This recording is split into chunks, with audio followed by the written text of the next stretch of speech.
name is Jong-koo, and I will be your MC for the conference this afternoon. 네.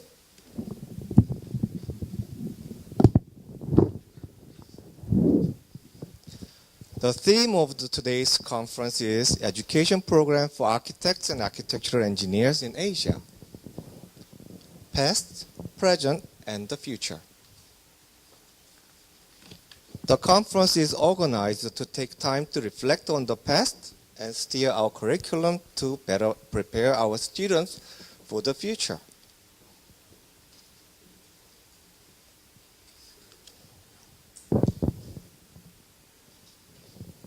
Before the main program begins, it is my pleasure to invite Professor Kang-soo Kim from Korea University to officially open the conference. Please welcome Professor Kim.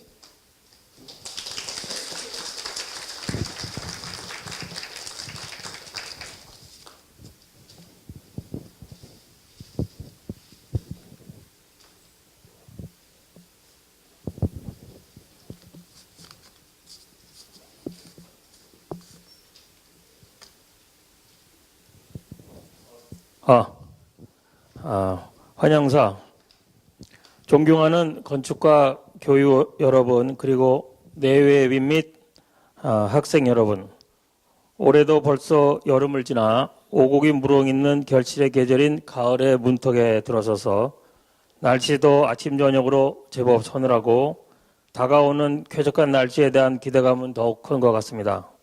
오늘 이렇게 기대와 희망감이 넘치는 계절에 고려대학교 고대건축 50주년 기념 국제 컨퍼런스 아시아 건축교육의 과거, 현재, 미래를 개최하게 됨을 매우 기쁘게 생각합니다.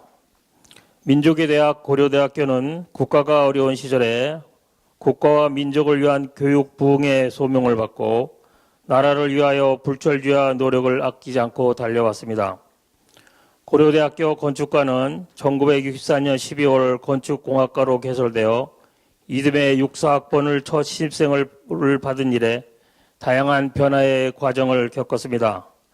반세기에 걸친 건축과의 역사는 그동안 교육과 연구에 매짐함으로써 국내 최고의 평가를 받는 위치로 자기매림을 할 수 있었으며 활기찬 분위기 속의 미래를 향해 힘차게 전진하고 있습니다.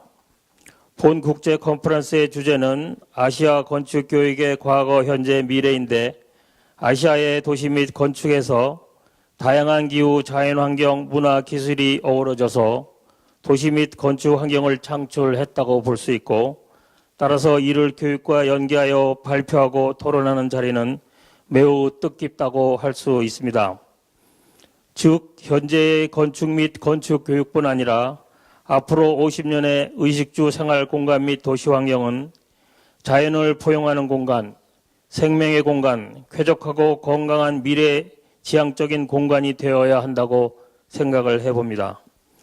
오늘 국제 컨퍼런스 아시아 건축 교육의 과거, 현재, 미래에서 계획 및 설계 분야의 좌장을 맡아주실 여영호 교수님, 도시계획 및 설계의 김소영 교수님, 건축 구조 및 시공인 의 강경인 교수님께 감사를 드립니다. 또한 발표를 해주신 계획 분야의 최콩민 교수님, 만화부 치바 교수님, 김자영 교수님, 또한 도시계획 분야의 스테픈 라오 교수님, 비양 란춘 교수님, 다니엘 오 교수님, 구조 시공 분야의 강원희 교수님, 요코야마 교수님, 조은유 교수님께도 깊은 감사를 드립니다. 존경하는 내빈 여러분, 오늘 행사에 참석하셔서 자리를 빛내주심에 다시 한번 감사드리며 앞으로 아시아 건축교육의 지속적인 발전을 기원드립니다. 감사합니다. Thank you to Professor Kim for the very warm welcome message. And now, I'd like to introduce invited speakers and session moderators for the conference. And I might just ask you to stand when I introduce you. First, three moderators. Moderator for the first session from Korea University, Professor Young Ho Yeo, who is in charge of Architectural Design Division.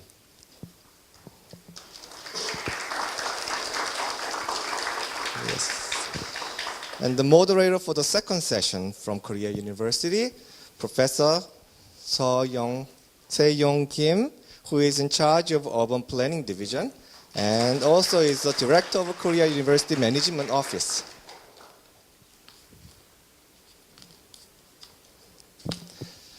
And the moderator for the third session from Korea University, Professor Kyung-in Kang, who is in charge of Construction Technology Division.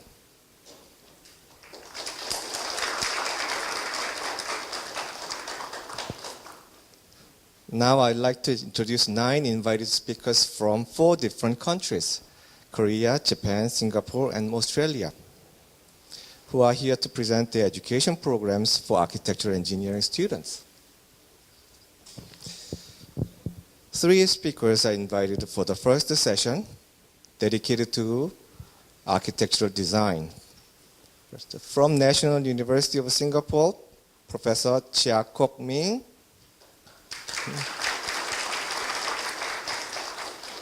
From University of Tokyo, Professor Manabu Chiba. From Korea University, Professor Eunice Kim.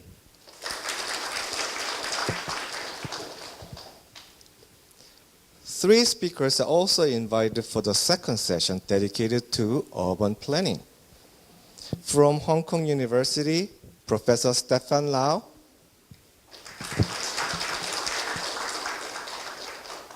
From Tsinghua University, Professor Bian Lao Chun. From Korea University, Professor Daniel Oh.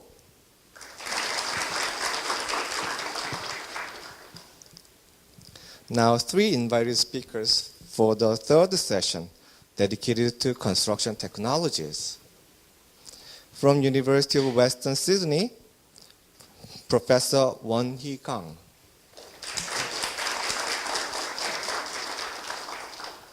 From Tokyo Institute of Technology, Professor Yotaka Yokoyama.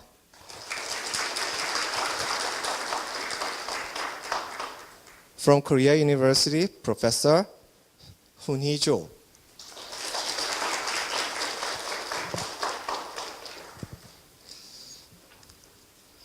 Okay, sessions shall begin now, but due to limited time and space of the stage, we will have 6 presentations through the first 2 sessions, followed by an open discussion. After the tea break, we will come back and we will have 3 presentations from the third session, and we'll also have an open discussion afterward. Now, at this time, I will hand over the microphone to the moderator for the first session. Professor.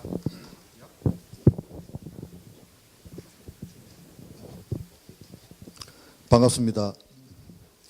우리 이종구 교수님이 너무 유창하게 영어로 사회를 잘 보시는데 계속 보셔도 되는데 말이죠. 또 저보고 이렇게 중간 사회를 맡으라 그래서 뭐 건축 부분이니까 제가 잠깐 발표자에 대해서 소개를 해드리겠습니다. 방금 인사는 했지만은 프로페서 치콩밍 이분은 이제 싱가포르 국립대학 교수님이고 싱가포르 대학의 이제 해외 파트 교육 파트에 담당하고 있으신 걸로 알고 있습니다. 그리고 또 건축 기술 환경 이런 부분에 많은 업적을 쌓으시고 특히 건축 교육에 대해서 또 그 학교 내에서 또 대외적으로 많이 연구하신 분입니다. 그래서 오늘 우리 주제도 건축교육, 아시아권에서 건축교육이니까 여러분들 많은 도움이 되리라고 생각을 합니다. 그 다음에 또 2번째로 이야기하실 동경대에서 오신 마나부 치바 프로페서 교수님은 실무 경험이 또 많으시네요. 그 동경대 졸업하시고 그 다음에 니켄 세케이, 그 다음에 안도 타다오 사무실에서도 실무를 많이 하시고 또 건축 작품상도 많이 받았습니다. 또 이런 분을 통해서 실무하신 교수님을 통해서 또 건축 교육이 어떤가 이런 것을 들어보는 게 오늘 여러분한테 상당히 도움이 되리라고 생각합니다. 그 다음에 이제 세 번째, 잘 아시겠지만 뭐 5분 전시회 때문에 또 많이 수고해 주시고 또 여러분들 교육에도 많이 신경 쓰시고 계시는 김자연 교수님, 뭐 특별히 소개를 안 해도 여러분들이 많이 아실 겁니다. 혹시 외부에서 오신 분들 계시면은 또 모를까 해서 우리 김자연 선생님은 또 AA 영국 스쿨에서 공부하셨고 또 한국에서 한양대학에서도 지도하셨고 특히 우리 고려대학교에 오셔가지고 우리 학생들 교육에 상당히 애를 쓰고 계십니다. 오늘 첫 번째 세션은 이 세 분의 강의를 통해서 여러분들이 또 우리 학교나 혹은 다른 학교에 오신 분들 자기 건축 교육에 스스로 생각한 부분하고 좀 다른 혹은 자기가 잘못 생각했던 부분 오늘 세 분의 그 강의를 통해 가지고 바로 잡고 또 건축 교육에서 여러분들이 습득할 수 있는 한 단계 업그레이드가 되는 그런 장이 되기를 바라겠습니다. 감사합니다. 그럼 그냥 first speaker, Professor Chi Kong-min. Could you? Yeah.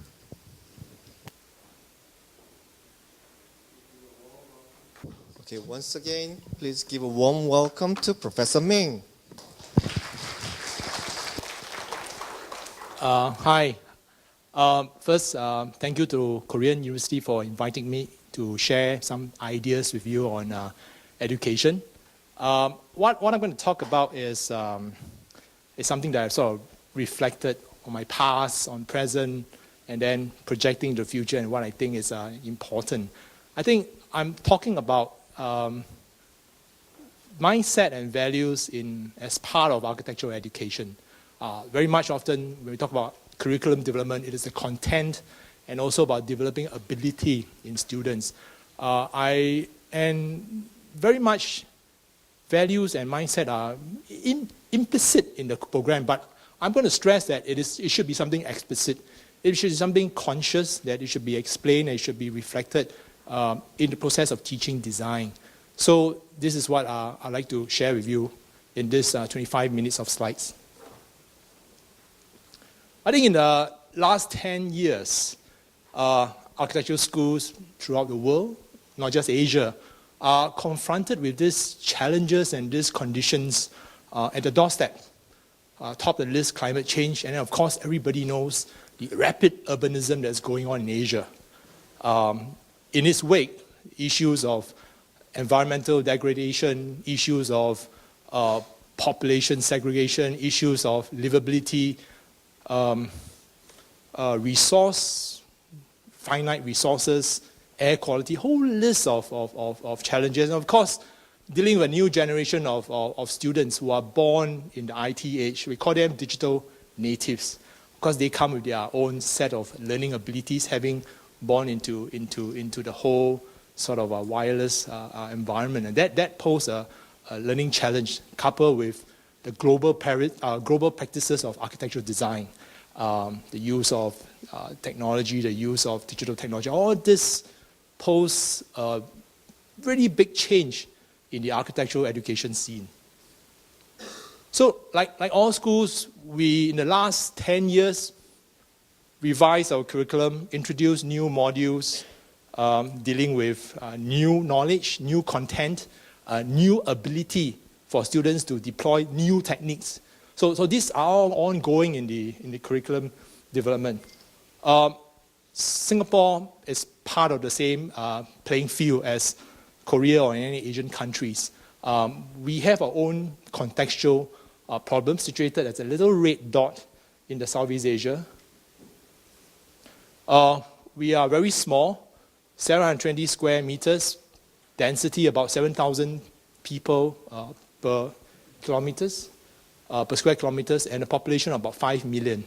And because of our small land size, lack of resource, we deal with a host of issues that confront any other Asian countries, but contextualized in our setting of a small nation, some of it are magnified. I mean, flooding is one, economic resilience, limited land size, protection of natural capital, because we have 75% of our land are developed, 25% not developed. So that's really a pressure to keep our biodiversity, water, food sovereignty, water conservation, water management. So the host of similar problems in a lot of Asian countries. How do we sort of teach these contents? So these are the works of students in the past, 8 years. This is one scheme where students begin to look at the idea of climate change and the impact on Singapore, where in 100 years' time, water level reaching up extra meter and its impact on the island. And the student sort of realized that with the seawater rising, it will affect the water source that we have as water go upstream. So the idea here is to build a seawall. A seawall that's not just a seawall, but because you are having a defense wall, you lose your waterfront sort of a recreational advantage. And here the students begin to integrate ideas of a sanitation plant, a desalination plant in the seawall, in which salt water is converted into fresh water and pumped into the lagoon behind the wall, so that you have a reservoir to deal with the problems, and at the same time you avoid the flooding process, and at the same time you create a new sort of a waterfront. So ideas like that in the last 8 years. We deal with 80% of people live in public housing apartments. Very little land. Only 8% of land is for 10% of land is for agriculture, and we produce only about 8% of the country needs. So here's a proposal of looking at how integrating in our high-rise apartment the possibility of food production in an urban context. And we begin to project, students begin to project understanding the issues that we're going to face in future. Here is looking at 7 million people in Singapore, an increase of 2 million on top of the 5 existing. What does that mean? It means additional energy consumption. So a student was looking at, okay, we are not going to build extra power station. Are we going to get clean energy? How are we going to get clean energy? So the idea of looking at the range of clean energy and the idea of algae, the growing of algae farm. Then I mentioned that this is a very small place, 720 square kilometers. Where are you going to get the land to grow that much of algae to support the extra 2 million people? So, the students arrived at all the expressway, all the highway airspace above will be converted to these farms. At the same time, it allows the expressway to be shaded. And with all the highways covered by the farm, it could meet the power generated for. And that creates a sort of architectural possibility that you have just shared with you. And of course, recently, Singapore is an interesting place because of the land cost. The cost of land sometimes is so much higher than construction costs. And here it lends a possibility of how if we begin to construct our own land in the sky. It's a project called the Skyland, where students begin to project the situation in which this rapid urbanism taking over and house extra 2 million. How do you get this? How do you create a space as if you are still on the land, but intensifying land use? So this is one idea of students looking at. It works because it's in the context of the situation we are in. Having said that, just like to bring you back to this educator, Howard Gardner from Harvard, in his book, 5 Minds for the Future. He said, education is inherently and inevitably an issue of human goals and human values. So these in a way describe the few projects I just showed you. Students responding to certain urgency, and with the kind of skills they are given, the kind of knowledge they are given, they tackle it. And then Howard went on to say, one cannot even begin to develop an educational system unless one has in mind the knowledge and skills that one values and the kind of individuals one hopes will emerge at the end of the day. And the question here is the individual. What kind of individual can we produce? I mean, you can give someone content ability, but you can give the content, you can teach an application of a system, application of a technique, but what is really driving this is the mind and sight and the values that you have to imbue into this learner consciously, explicitly.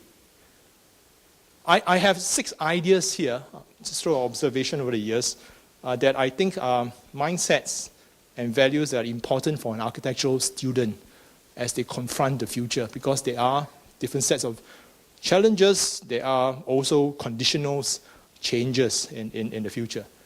These 6 sets are self-actualization capacity, holistic perception and thinking, collaborative intelligence, empathy and desire for the greater good, performative imagination, and digital empowered envisioning. I will go through every one of them. Self-actualization capacity. So at every point that I'll make, I will share with you some of these exercises, architectural projects, architectural learning activities that we can have in order to develop or support these values and mindsets that we hope the students will have. First of all, self-actualization is the ability for the student to be self-motivated, self-driven learner to obtain a mastery in a certain subject, in a certain discipline. It's a disciplined mind. I mean, Howard Gardner calls it. Translate into teaching, what does it mean? It means sometimes we set self-discovering project. We give students some problems that do not have precedent studies. This is a problem set given to a student in year 1. It is about building a balance out of 15 mm by 15 mm timber combining with newspaper. So the structure has to be a combination of 2 material, and this has to be balanced such that it balances a brick on one end and the system on the other end. So a problem statement, but here the idea is to get students to discover, okay, I have newspaper, it's not a building material, I have timber, that's a building material. How am I going to combine the two? So there's this self-discovery in students trying to find ways and means to strengthen newspaper in such a way that it could be strong. At the same time, it could combine with another building material to form a certain system that balances a brick on one side. So the brick is on this side, and students here discover. So on their own, they discover that to make paper strong, you could weave it, you could fold it, right? So that sense of discovery gives them a greater sense of ownership of the knowledge they have discovered. It's closer than you tell them. So in a way, there's self-actualization. You lead the way, you design the way in which students encounter something that they find it very close because of the process that they picked up in the process of learning. Similar in second year, we have an exercise in which students are tasked to sort of find ways or means to make plywood behave like a fabric, right? Almost impossible given that plywood is stiff. So here again is the whole process of reducing them in bulk, integrating other systems to create. So it's the same kind of experience students go through. What's more important is that we try to develop a curriculum in which it allows students to discover their strength on their way up to from first year to fourth year, such that based on the strength, they could go to different sort of architectural design emphasis. I like to say we have curriculum across the scale of a building component to the scale of a landscape region via the building, via the city. This is how it works. Ours is a 5-year course, 4 + 1, 4 years undergraduate, 1 year master. So you need to get a master in order to graduate as an architect that could register for the professional exam. So what happens is that we have first 3 years really fundamental architectural design, fundamental knowledge. When it comes to the fourth year, students who realize that my strength is in design technology, architectural technology. So I'd like to take some modules, some elective modules that allow me to branch my way into doing a master's in design technology and sustainability. Students who are interested in landscape at the early years could also pick up elective and move into landscape. And of course, urban planning. And students who well, at the end of the day, discover that I'm not interested in the design studio learning. I really like to write. I really like to research on design, on architecture. And I'd like to be an exhibition curator. I'd like to be a design journalist. Where do I go? So the system allows students to go into the general studies and then subsequently branch out into doing research, masters by research, leading to a PhD. So this is what we have as a structure. We support this sort of a mindset that students have means to self-actualize themselves. Second point, holistic perception and thinking. What I mean is that this is the ability for students to have deep insights into issues and conditions, and it could connect the different points, the different issues that give rise to the challenge. It's also about ability to have a strategy that is integrated and comprehensive. Terms like ecological literacy, students are able to see things in a comprehensive manner, interrelated manner. So what does it mean in sort of teaching? It means students have to really understand the problem not in a single-phase way, but in the multiple ways in which the various conditions of the environment, even policy, affects, and how your architectural decision or action could tie up all the things. This is one example. The student has a problem. The projects usually start not by telling you this is a project on this, but it always starts with a question. So the question here was for students, how do you reclaim land at the same time regenerate biodiversity of the sea? Right? It's a question. There's no architectural entity yet, but just really a question to start thinking. And the student has to go through research, talking to biologists, talking to marine researchers, talking to engineers to understand what are the issues here. And this is what the outcome.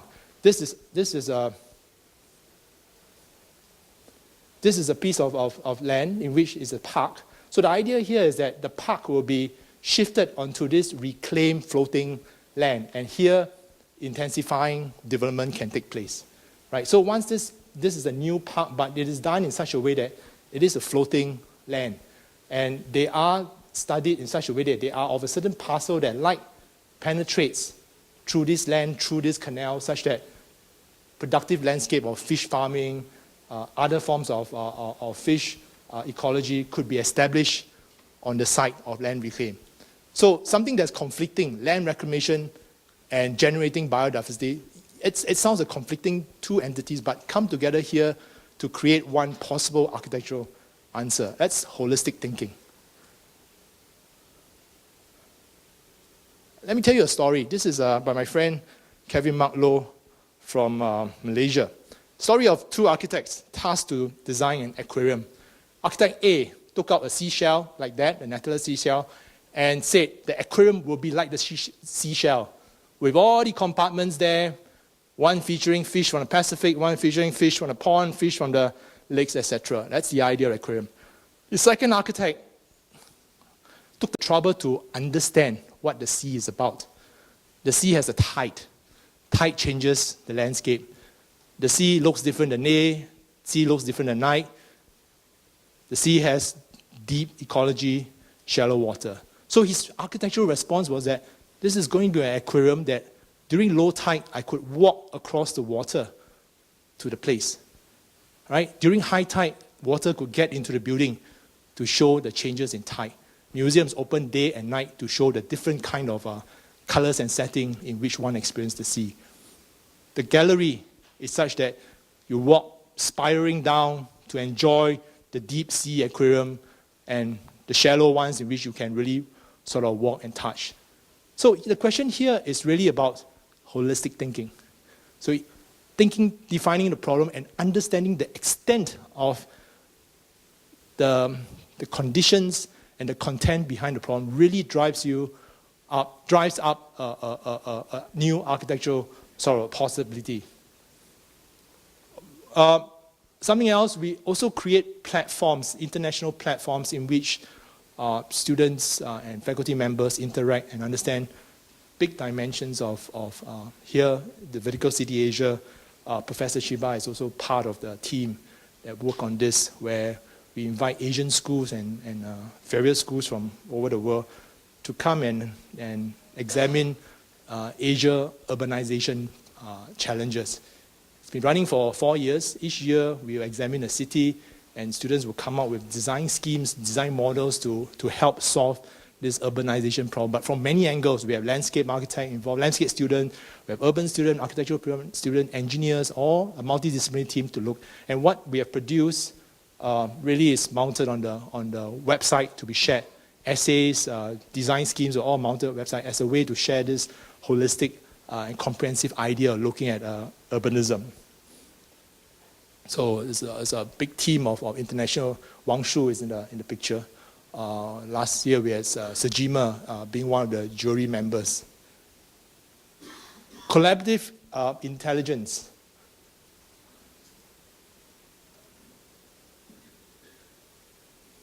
The future is such that the architect alone really cannot handle the kind of diversity of the challenges posed, because a lot of things are multifaceted and multidisciplinary.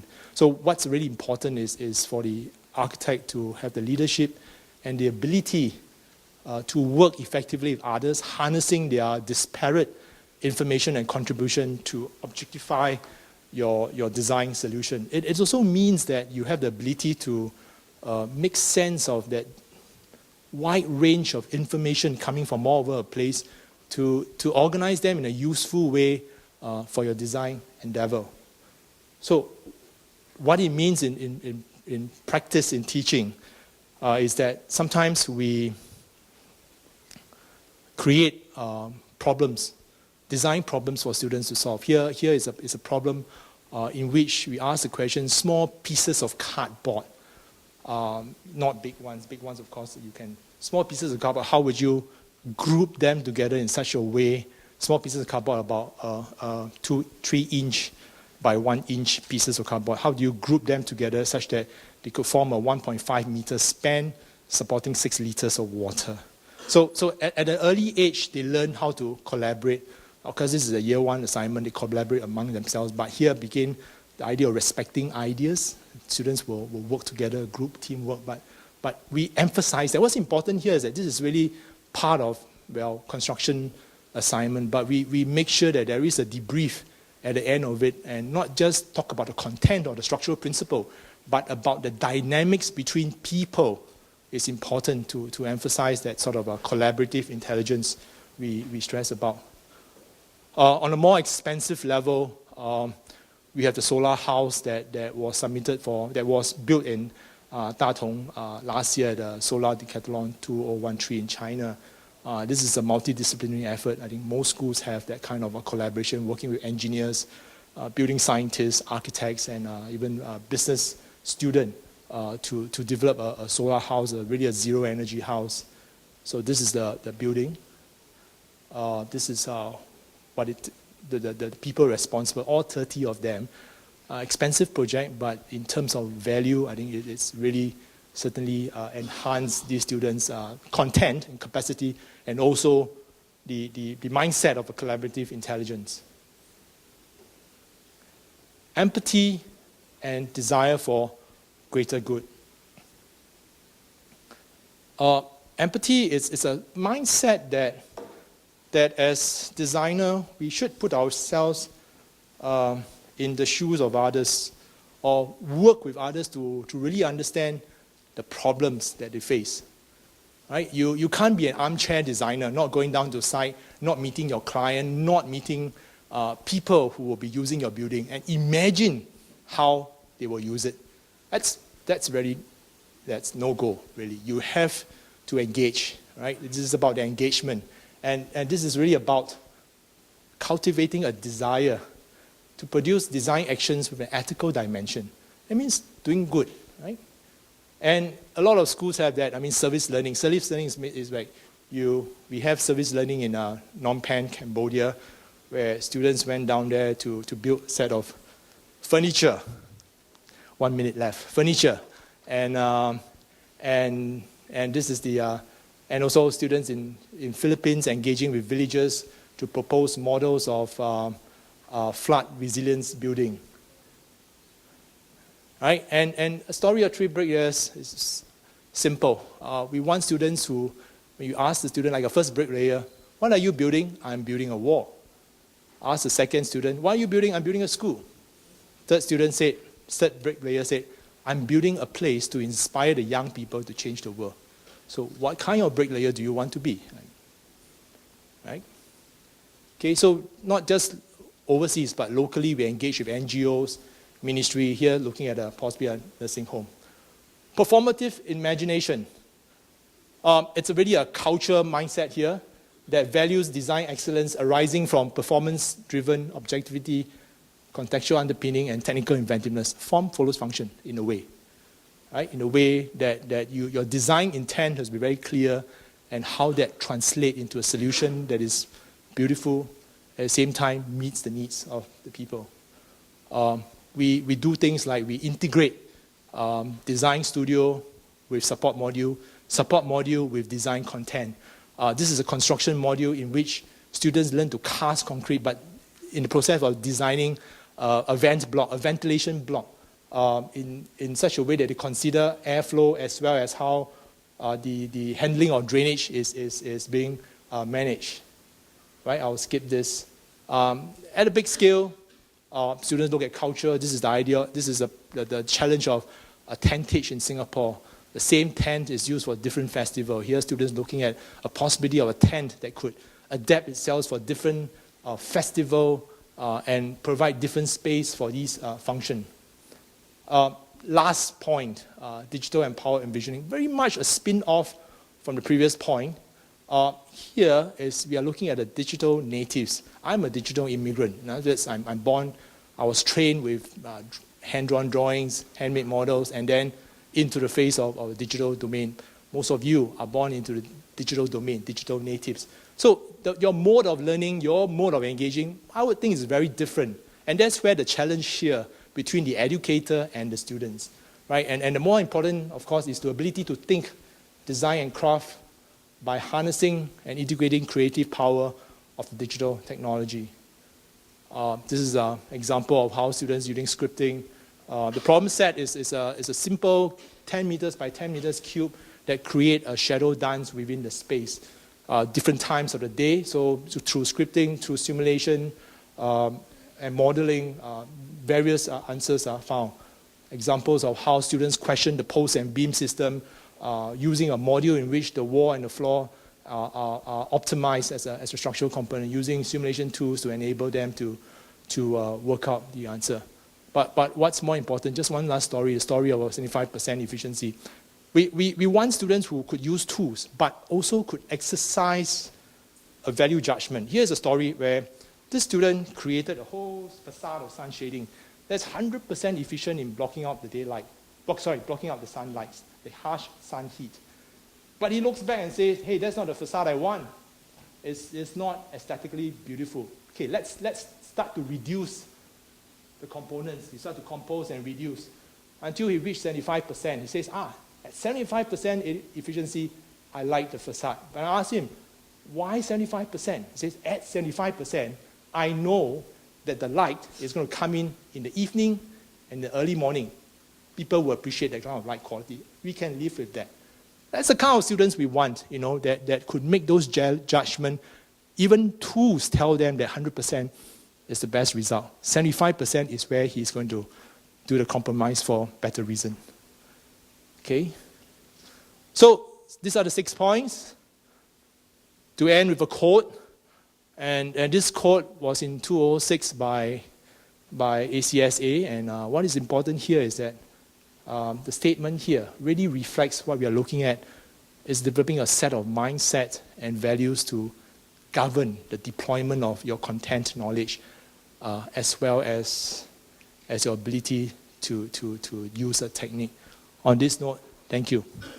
Okay, thank you, Professor Ming, for sharing the details of architectural education program in Singapore from holistic view.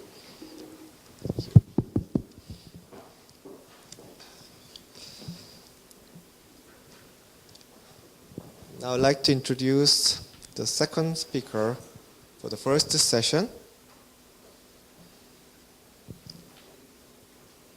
The second presentation will be given by Professor Manabu Chiba from University of Tokyo. Please give a warm welcome to our second speaker, Professor Chiba.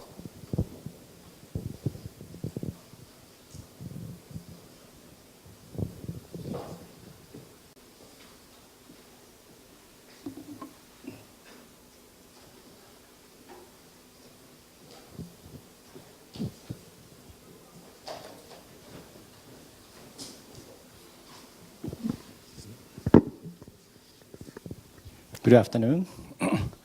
Today I'm going to basically introduce what kind of education we give in the University of Tokyo.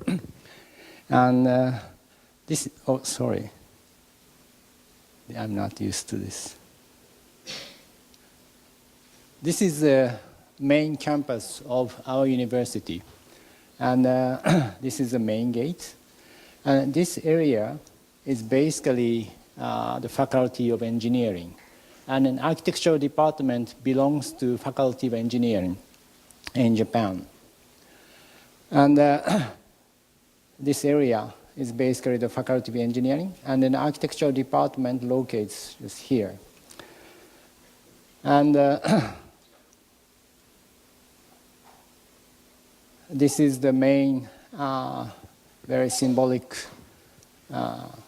clock tower in the campus. It was designed by Shozo Uchida. And then this is the one of the oldest building in the campus, and which is the building for architectural department and then civil engineering. And the right side is architectural department, and the left side is the civil engineering department. And I just go very quickly the history of our department, because our department is one of the oldest architectural department in Japan. And it started with this person from England, Josiah Condell. He was the first professor of the architectural department. So actually in 1877, he became the professor of the architectural department in the University of Tokyo. And then that was the start of the architectural department in the University of Tokyo. And he also worked in Japan. He designed this is one of the oldest building in the Marunouchi area, very close to Tokyo Station, for Mitsubishi Group. And so from the beginning, always the professor is very practical. He himself is an architect, but at the same time he is in an academic field. That was the start. And after Josiah Condell, Kingo Tatsuno became the professor. He was the student of Josiah Condell. And then he also designed Tokyo Station or the Japan Bank, many public buildings. So, and then after the World War II, Kenzo Tange became the professor of the University of Tokyo. And as you know, that he also was one of the most important architects in Japan in the process of recovery from the World War II, and then also from for the economic growth. And he Actually, I'm going to talk later, but he also was a professor in the architecture department, but he also established the urban design department in the University of Tokyo. So that was the start of architecture department and urban design department in the university. And after that, Fumihiko Maki became the professor. He was also very practical, active architect. And after that, Tadao Ando was, he didn't study at the University of Tokyo, but he was invited to become a professor at the University of Tokyo. So he was also always teaching and designing. His Arata Isozaki is also, he was not a professor, but he was also a graduate from the University of Tokyo. Toyo Ito is the same. And now, after Tadao Ando, Ken Okuma is a professor for the design part, design department. And then also, maybe you know all of his works. And then now I am also the professor at the University of Tokyo for the design course. So the staff for the design course is kind of very limited, only 2 professors. And we have about 60 students for undergraduate, so it's a very small community. And so I'm also practicing. I'm also working as an architect, but also teaching. So for the staff of the University of Tokyo, especially for the design course, to be being very active for the design field is also very important, but at the same time we have to be also very in the academic field. So this both balance of this practical and an academic is a quite important part of this university. And this is maybe the most important part of my talk. We have a long history of education of architectural design, but sorry, this is very small, it's difficult to see, but our education program is maybe very different from other university, because first year and the second year for undergraduate, they are not still in specialized like architecture department or civil engineering. They are still in the liberal arts. All the students have to study liberal arts. So they have to study law, or they have to study philosophy, mathematics, and chemics, and physics, and many other things. So, and then the middle of the second year, they have to decide which department to go. So most of their specialized education start from the middle of the second year of bachelor. So this is the start of the education of architecture. And also in our university, design is of course one of the most important part of the design education, but there are many other aspects like, of course, structural engineering, mechanical engineering, material engineering, and also history, and of course the construction or even the planning. Planning means that more oriented towards human behavior or human psychology. And so all these programs are composed of those very, very many specialized professors. And then the design course is basically to organize all these many different fields like history or engineering. So, but in the bachelor second year in undergraduate, because they are very much like beginner, so they have to start what is the creative thinking, and then also architectural design, and they have to learn scale of the space or presentation, and then finally they can start working on residence design, very small residence design at the end of the second year. So it's a very slow start. And then they have to basically finish in undergraduate. So basically, most of the education is done in only 2.5 years. So very intensive and very Japanese-like education. And also in the second year, they have to start like drawing models, presentation, computational technique. But our emphasis is not teaching the technique, more towards the how to think or what is the philosophy behind the design. So we spend most of the time for a discussion with each student.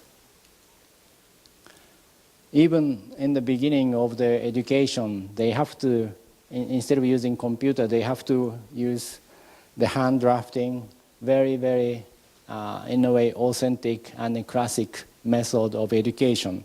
We still keep doing this kind of education.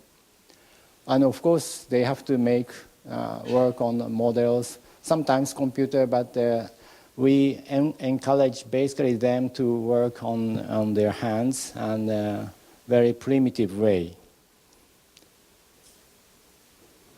And the third year, we start a little bit more variation of architectural design. And we have also the same kind of, the history or the engineering, many other programs are here. But basically, those design studio is to coordinate all these other fields. So start from very small buildings to housing design and public building, urban design.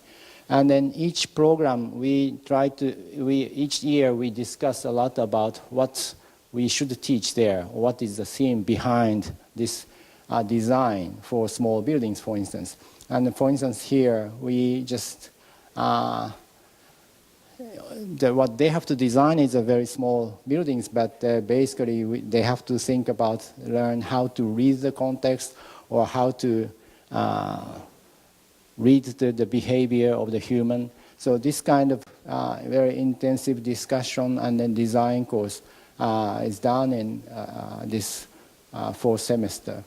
And then between the first semester and the second semester, there's a summer program, which is more casual program that they can go internship or they can do other fields like graphic design or or summer lecture or other more workshops. So this is basically the core of the design. And then this is the third year. And then fourth year, they have to graduate already. So that means that the third year is like the core of the education. And then the fourth year, basically they work on the thesis and the diploma project. And in the University of Tokyo, they all have to work on theoretical diploma graduation thesis, and then also they have to work on design. So this is maybe also one of our characteristic aspects. We are not just asking them to do design technique, just what is the theory behind this design.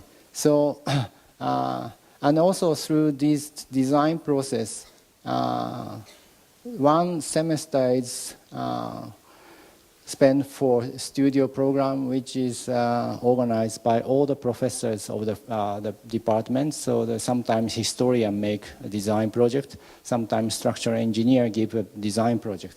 And so we make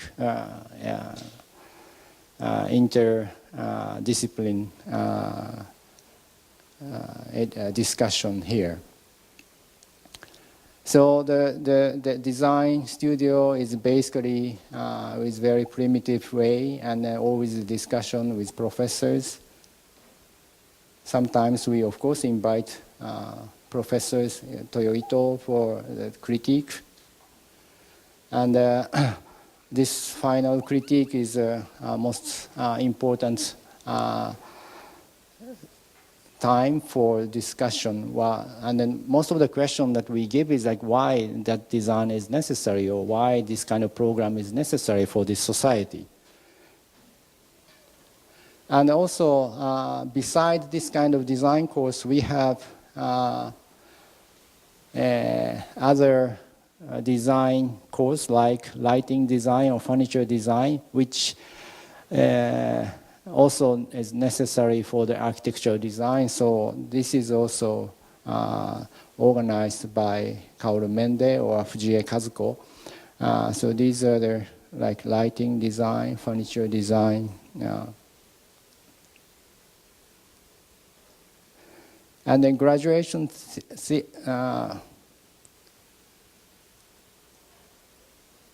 strange.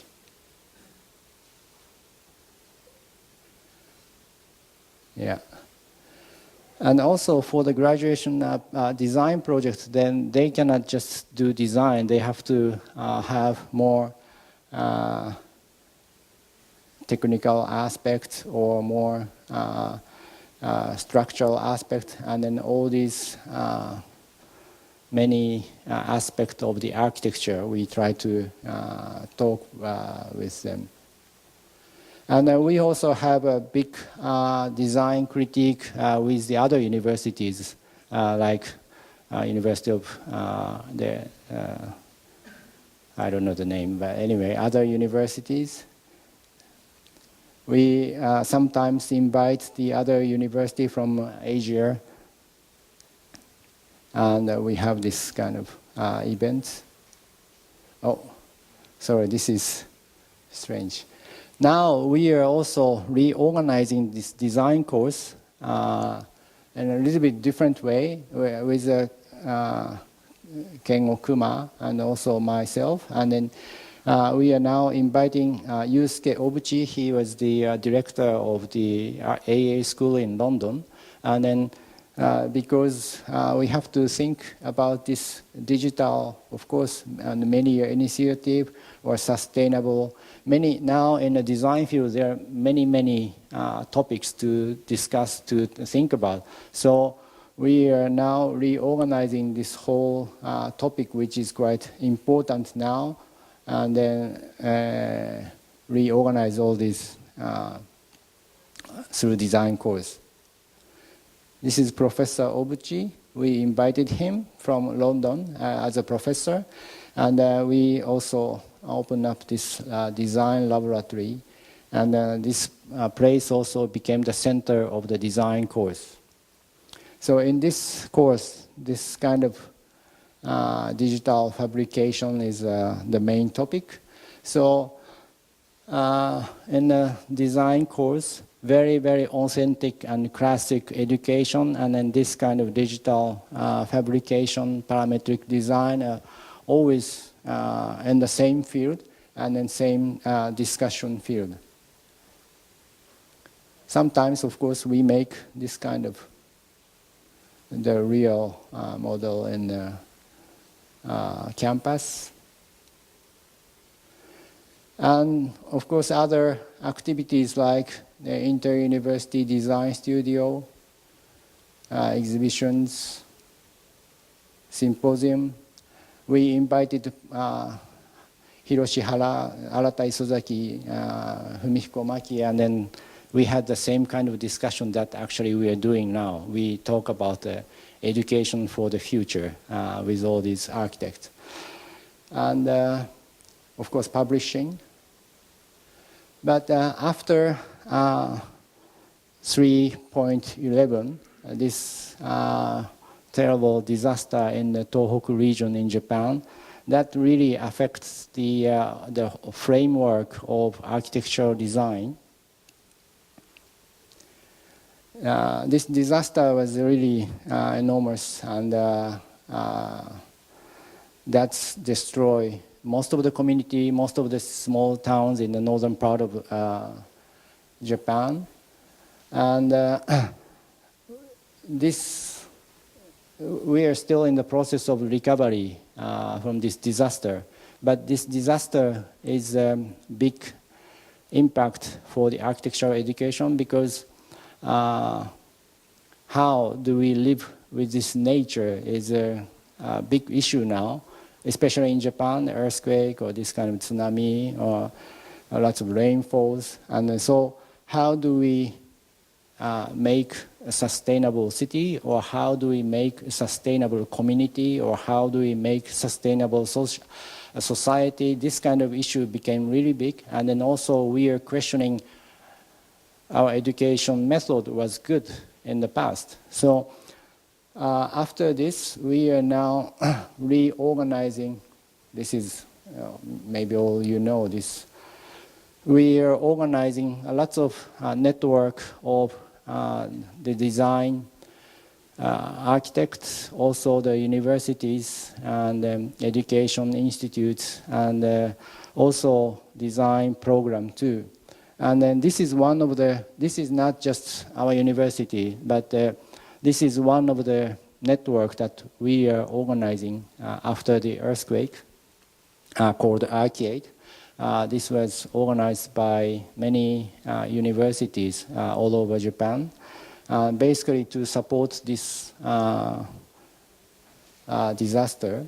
But we are in this organization across the universities. Of course, we are making a kind of platform to support this disaster. But also, we are making this network as a part of the platform to reorganize the education system for the future. And then also, we are now making a kind of archive which is very valuable for the future. So with these policies that we are now working. So this also, it's a difficult process, but also this became the field and the real field for the education for students. So we bring all the students to this disaster area, and then instead of just making a planning or a big master plan, we just try to go into the community with this area, and then very intimate discussion with these local towns of northern part of Japan. And through by using the skill of the architectural design, we are sometimes making just a discussion what kind of city we create from now, or what kind of community we keep from now. Or sometimes just this sketch helps for the future vision for those small towns. And sometimes this kind of sketch make a book for all the residents to share the same image for the future. Sometimes the memory also is an important part for the design. So we are encouraging them to remember their place, which completely destroyed. So this kind of also exhibition is part of this recovery process. And also for the design, we always go into this small community and then discuss. So this kind of process is also quite new methodology for architectural design, but this kind of design process or this kind of community design, social design, architectural design field have to deal with many factors now and then so this kind of recovery process is now changing the framework of architectural design now in the university. I think I forgot one of the slides. And one of the big movements now in our university is that before there's this civil engineering or urban design department, architectural design department was in a way separated. And then, of course, we did a lot of collaboration, but because for this disaster, to recover from this disaster, we have to think about this interdisciplinary strategies for the future. So we are now establishing another organization in the university, which is composed of architecture, urban design, civil engineering, and sometimes social design, and sometimes community design. And this is now the start for the new direction for the architectural education. So I think, sorry that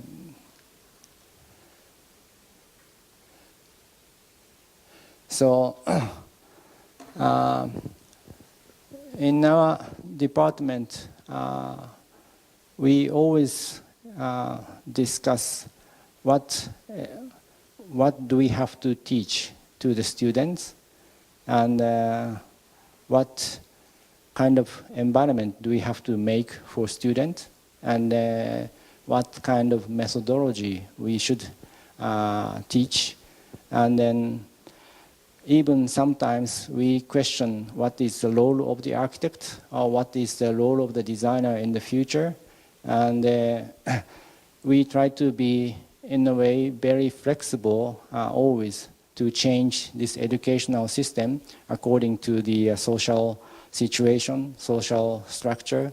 But at the same time, because architecture has such a long history, so that's something that has never been changed, which means that architecture is basically deal with human society. So this kind of very authentic and classic, and at the same time very flexible and advanced education coexist is maybe one of the strong aspects of our university. But I don't know why, but there are many architects coming from this university, and they always go all over the world, working here and there. And so it's a very interesting. We always question, maybe sometimes the education is not so important, but we don't know the answer. Thank you very much. Thank you, Professor Chiba, for a very informative presentation on the up-to-date architectural program in Japan. Now,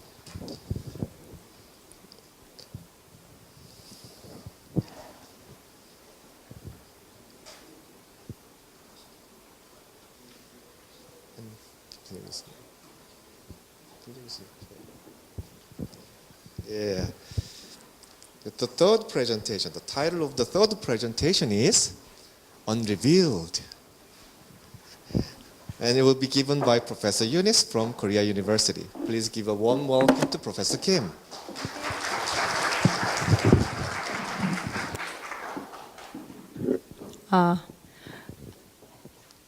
I feel very honored and privileged to have been invited to speak about the curriculum of Korea University. I would like to extend my warm welcome to all the distinguished guests and professors of our university, and of course all the students who've made an extra effort to attend, although your attendance was checked at the gate. I hope I can give a brief introduction to the curriculum as well as introduce what the objectives and aims and wish as a professor for the student studying architecture here at Korea University. I didn't give this presentation a title. It's still to be decided. The journey of architectural education is so wide and so varied. I would like to call it as a self-discovery path that you discover yourself and what you're good at through the 5 years or 10 years of your academic career.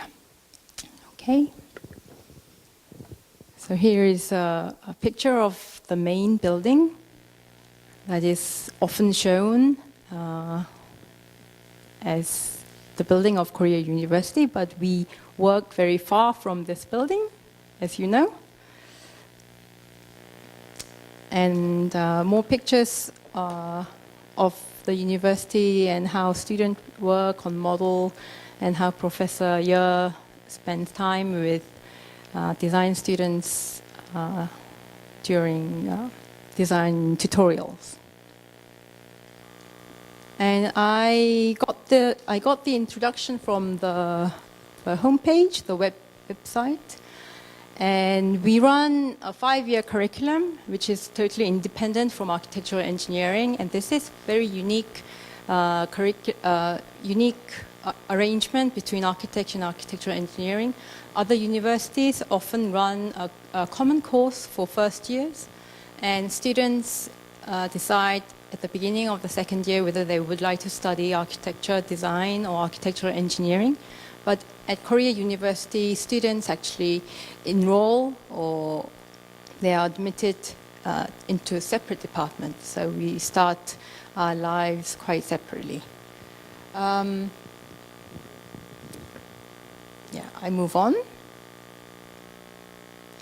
So our goal is to train the next generation of cultural leaders within the architectural profession to address the evolving demands of the new millennium.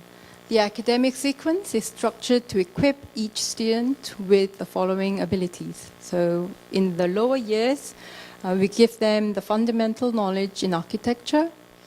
And throughout the 5-year course, we attempt to give them the professional competence through internship and learning about the regulations and laws of architectural practice. And through all our history courses and also through our design modules, we encourage creativity for reinterpretation of Korean values. And also by running international conferences and international workshops throughout the semester as well as during the holidays, we give them the taste of more global programs which will lead them to become global leaders. Oops. And the department also offers 2 graduate level programs in architectural planning and urban planning and design, and it includes the following graduate laboratories. Each professors have their own research laboratories, and they are architectural environment planning research, architectural design and spatial behavior, urban planning design lab, and architectural history lab.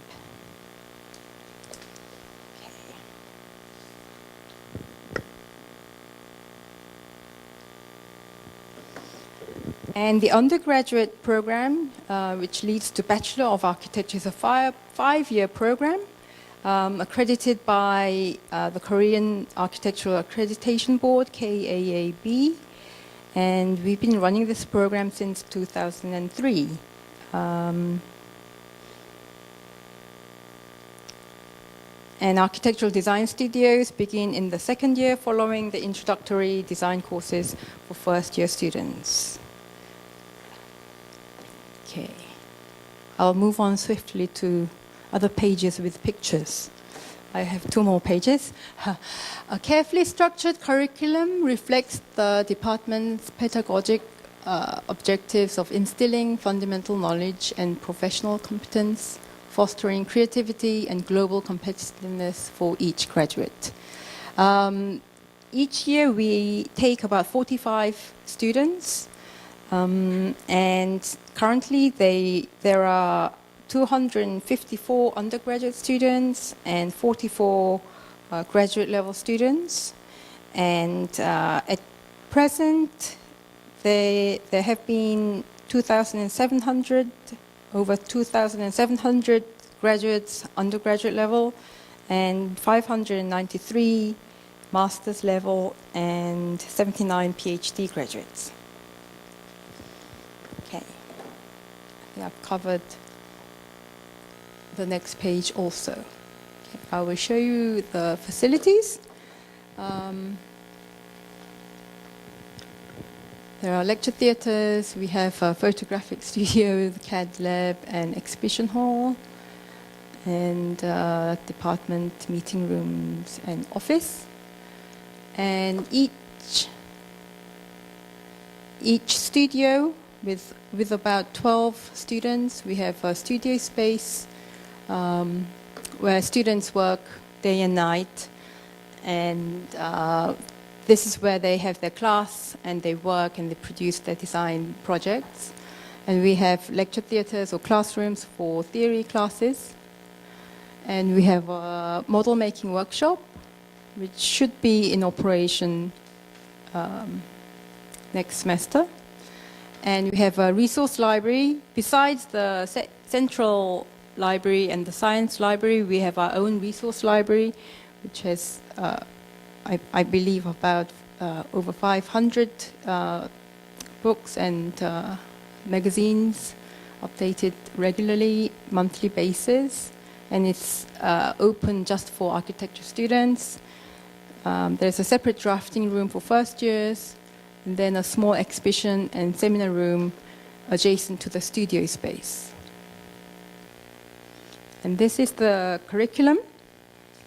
Again, we have a 5-year program, and we start the studio in the 2nd year.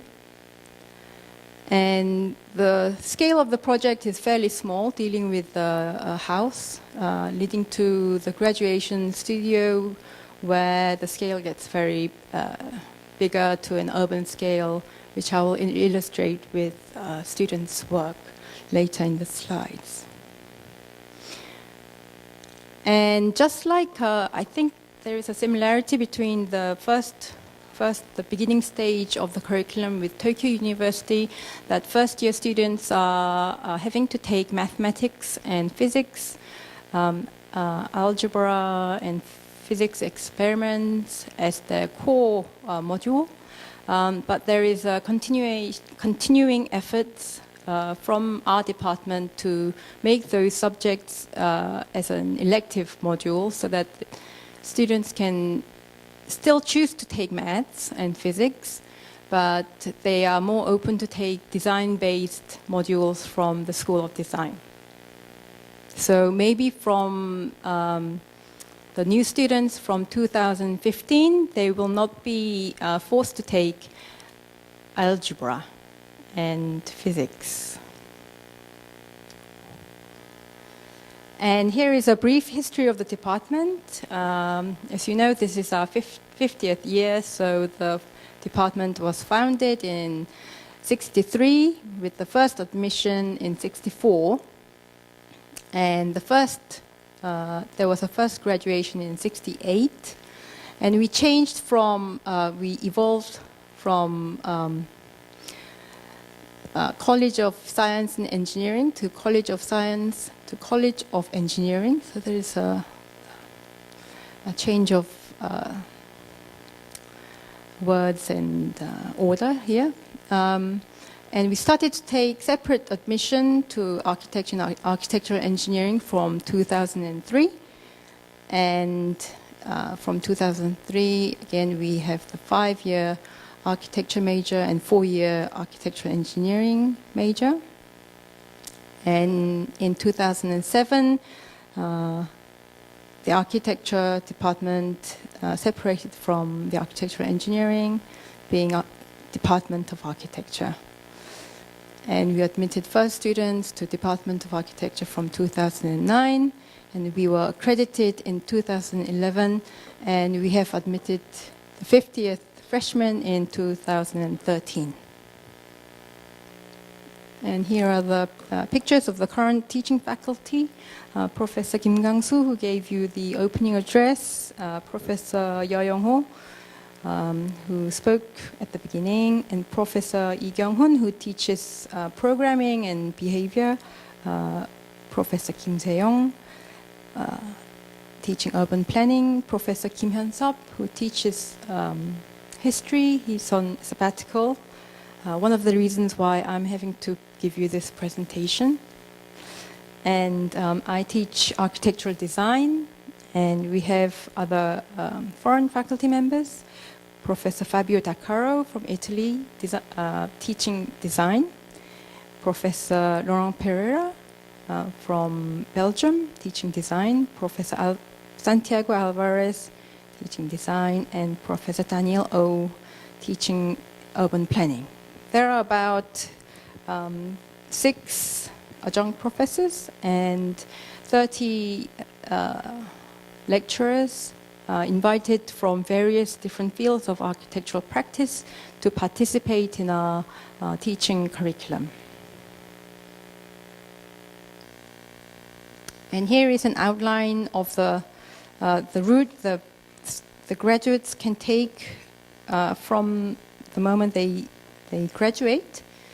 So the 5-year accredited program runs very closely with being able to register yourself as an architect in the following years. So one has to be a graduate of 5-year accredited course or graduated from School of Architecture with a master's degree accredited by the Korean Accreditation Board. Having practiced for 3 years, then they are eligible for the exam to qualify an architect. And if they pass the exam, they become an architect, and architect's license is given. Now they can register the license, and it has an expiration date, and you can establish your firm with the registration, but then the registration has to be renewed every 2 years with a course of continual education, and then it goes with a cycle. And this process is administered by the Korea Institute of Architects Registration. And to give you a brief summary of the real going-ons of the department, we start each semester with an orientation. We had our orientation at DDP yesterday, which is the key landmark of Seoul. And we invite all the students, of course, and the faculty members. It's a unique opportunity for freshmen to meet all the faculty members in one place. And also we invite outside lecturers to say hi. And they are also informed about the process of accreditation on this occasion. Having seen the 2 previous presentations given by the professors from NUS and Tokyo University, I feel like I should have included more pictures and more examples of students' work. But there is a big exhibition installed in the room next door, so do please go and take a look, because it's a better representation of the students' work right across the 5 years.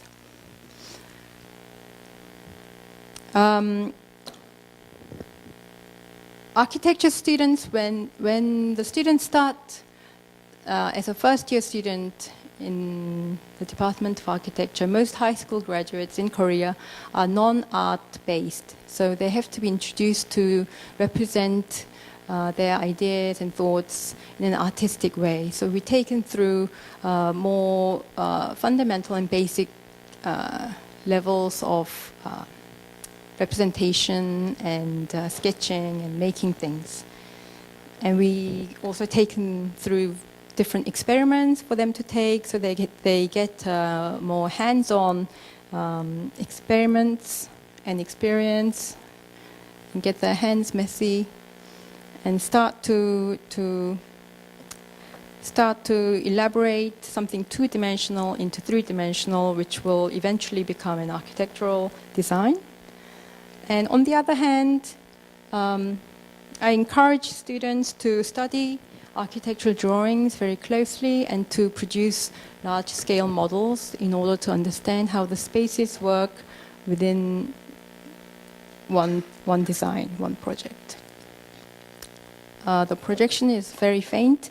In the second year, students normally work individually, but sometimes they are put into groups to enhance their teamwork spirit and also to learn from each other and to become a better communicator, as being able to communicate your idea is one thing, but then being able to listen and to apply other people's thought is something else. So the emphasis of good teamwork is always there in the lower years as well as later years in their graduation work. In the second year, we start with a house. Normally, we have an imaginative client, and they make their own story about the client and their requirements. And the end result is fairly creative. It's a little bit faint. And then the scale gets bigger as they go through, they advance their grades. So again, these are some works from my own studio, and I emphasize working with their hands, making concept models and developing from the concept models, interpreting them into architectural space. And probably the emphasis of the working method is different from studio to studio. And again, taking from an existing case study, making large-scale models to understand the material, the use of material, and construction, which is very important for their own designs later on.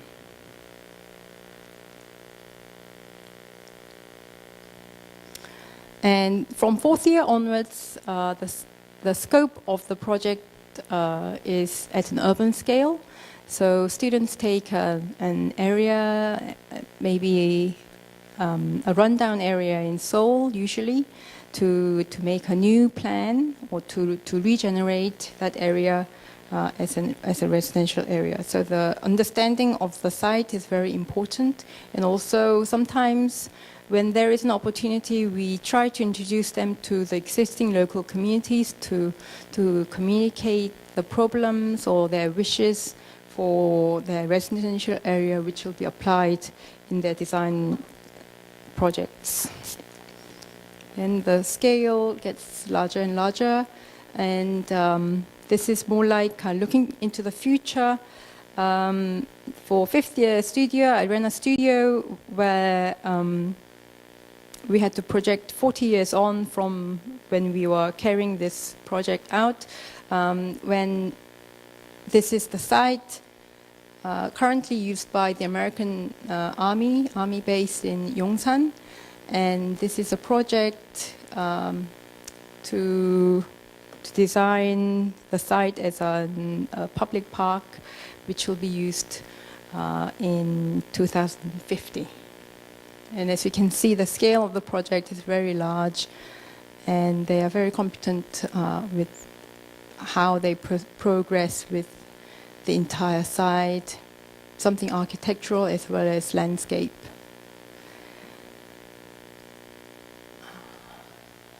And every semester we invite experts from different fields like film, art, music, and poetry to give us their talk on either on topics of architecture or from their own professional fields that architecture students can be inspired from. And there is always a special lecture course which works in parallel with the more academic curriculum. And I would like to introduce one extracurricular that students are actively participating in. This pavilion project started in 2012, and this year was the third year that students participated in this program. And usually it's a one-to-one scale prototype. And the first year in 2012 was to make a little house for student to live in. And this was very well received, and students, the jury members actually thought that this design was done by female students from Ewha University, but actually this was made by 3 male students from Korea University, which was a big like a surprise for the jury members. Just to be different from the other 2 professors' presentation, I included a video. One of the reasons why I included this video was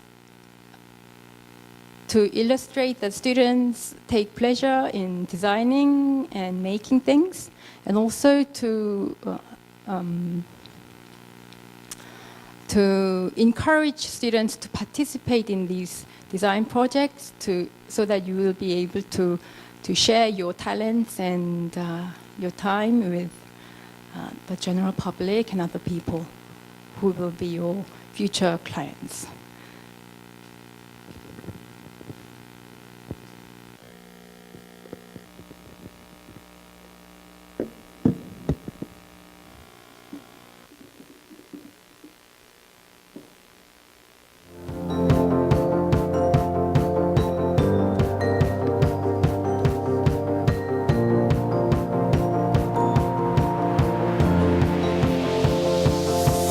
It's a beautiful night. We're looking for something dumb to do.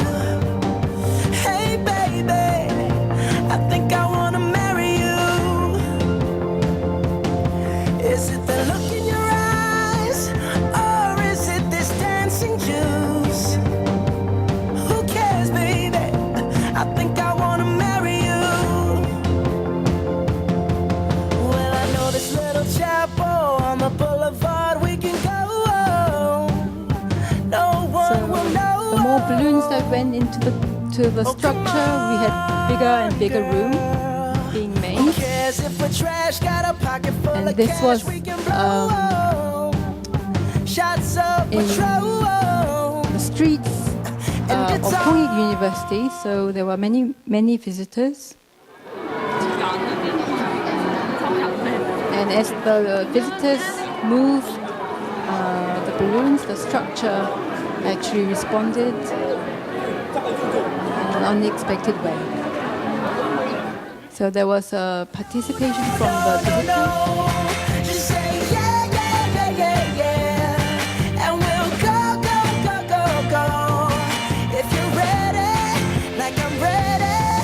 It's a beautiful night.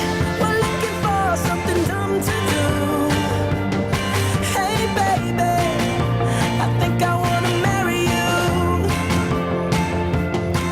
Is it the look in your eyes, or is it this dancing juice? Who cares, baby? I think I wanna marry you. The visitors were invited to write their wishes on the balloon and let the balloon free, so that will form a structural element to hold the pavilion.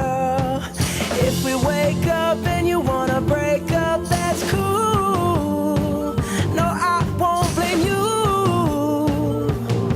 It was fun, girl. Don't say no, no, no, no, no. Just say yeah, yeah, yeah, yeah, yeah. And we'll go, go, go, go, go. If you're ready, like I'm ready. 'Cause it's a beautiful night. We're looking for something dumb to do. Hey baby, I think I wanna marry you. Is it the look in your eyes, or is it this dancing juice? Who cares, baby? I think I wanna marry you. Just say I do.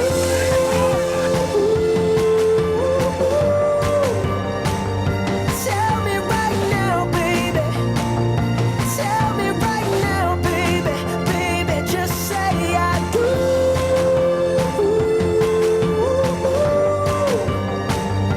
Tell me right now, baby. Tell me right now, baby. Baby, oh, it's a beautiful night. We're looking for something dumb to do. Part is coming up. Hey, baby, I think I wanna marry you. Wait for it. Is it the look in your eyes, or is it this dancing juice? Here we are. Who cares, baby? I think I wanna marry you. So I encourage all architecture students to have fun whilst they are studying architecture, and don't want to be playing. Yeah. So try to have fun, and I hope it is my wish and the wish of all the faculty members that it's a great time to discover your true talents and what you're good at, and it's a great platform to develop those talents further when you leave, when students leave university. And on that note, I would finish my presentation. Thank you. Thank you, Professor Kim, for the informative and fun to watch presentation on the architectural design program at Korea University.